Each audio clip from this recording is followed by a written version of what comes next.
এই ডাইনি খুবই খারাপ ডাইনি। এই ডাইনি আমার ছেলেকে মেরে ফেলেছে। একে আমরা সবাই গুলি করে মারবো, তা না হলে সব ছেলেদের মেরে ফেলবে এই ডাইনি।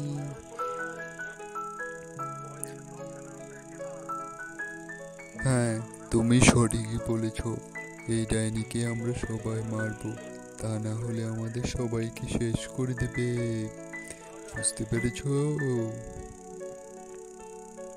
চলো সবাই, আমরা অস্ত্র নিয়ে আসি এবং এই ডাইনিকে শেষ করে দেই। তারপর বুঝবে মজা। বুঝতে পেরেছ? সঠিক বলেছ। সবাই অস্ত্র নিয়ে এসো, তারপর বুঝাবো। এর একটা শেষ ভিত করতেই হবে। কত বড় সাহস ওর, কত বড় খারাপ ডাইনি বুঝে যাবে।